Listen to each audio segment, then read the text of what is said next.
20 December 2025 খ্রিস্টাব্দ আনুমানিক রাত 3 ঘটিকায় ময়মনসিংহ জেলার ভালুকা থানাধীন স্কয়ার মাস্টারবাড়ি এলাকায় অভিযান পরিচালনা করে অভিযুক্ত এক মোহাম্মদ লিমন সরকার, মোহাম্মদ তারেক হোসেন, মোহাম্মদ মানিক মিয়া, মোহাম্মদ ইরশাদ আলী, নিজুমউদ্দিন, আলমগীর হোসেন, মোহাম্মদ মিরাজ হোসেন আকন সহ মোট 7 জনকে গ্রেপ্তার করতে সক্ষম হয়।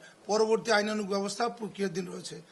হ্যাঁ, ফ্যাক্টরির কর্তৃপক্ষের ফ্লোর ইনচার্জ এবং ওখানকার ম্যানেজারকে আমরা অ্যারেস্ট করেছি, কারণ ঘটনা সূত্রপাত হয় 4টার সময় এবং এই ফ্যাক্টরির ফ্লোর ইনচার্জ তাকে ইস্তফা দিতে বাধ্য করে এবং ইস্তফা দেওয়ার পরে উত্তেজিত জনতার কাছে সে হ্যান্ডওভার করে দেয়।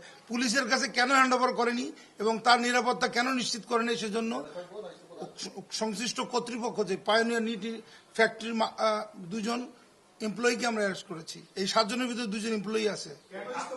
ইস্তফা দিতে বলেছিল যে স্থানীয় জনতা, সে নাকি হ্যাঁ তখন ভিতরে ছিল, ওই মহানবী সাল্লাল্লাহু আলাইহি ওয়াসাল্লাম নামে কটূক্তি করছে এবং লোকজন তাকে প্রেসার ক্রিয়েট করতেছিল, সে এখানে থাকতে পারবে না, সেজন্য তাকে ইস্তফা দিতে বাধ্য করছে।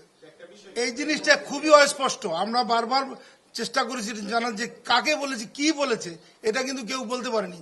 এবং আমার মনে হয় যে উত্তেজিত জনতা আর কোনো প্রিভিয়াস এনিমিটি কারোর সাথে কোনো ছিল কিনা সেটাও আমরা তদন্ত করে দেখব।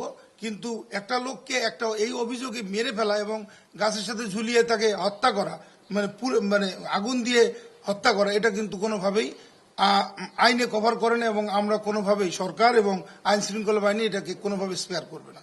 আমাদেরকে তদন্ত করার সুযোগ দিতে হবে, কারণ তদন্ত তো এটা তো থানা তদন্ত করবে, আমরাও ছায়া তদন্ত করব। কিন্তু প্রাথমিক স্টেজে তাদেরকে আমরা অ্যারেস্ট করলাম, এখন তাদেরকে রিমান্ডে নেওয়া হবে, রিমান্ড নিয়ে ফার্দার আরো তথ্য সংগ্রহ করা হবে।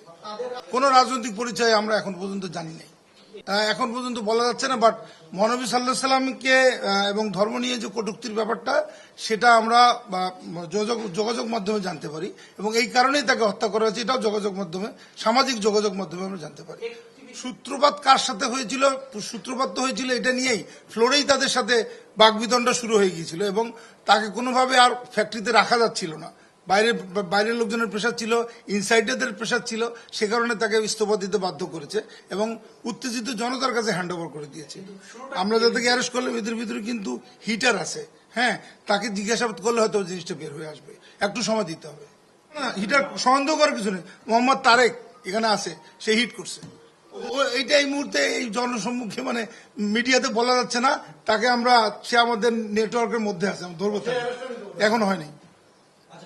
150 জনের নামে মামলা হয়েছে, 150 জন অজ্ঞাত নামের নামে মামলা হয়েছে, সরাসরি কাউকে ইয়ে করা হয়নি। আমরা ভিডিও ফুটেজ দেখে দেখে কিন্তু এদেরকে অ্যারেস্ট করেছি এবং যাদেরকে অ্যারেস্ট করেছি সবাই ঘটনাস্থলে ছিল।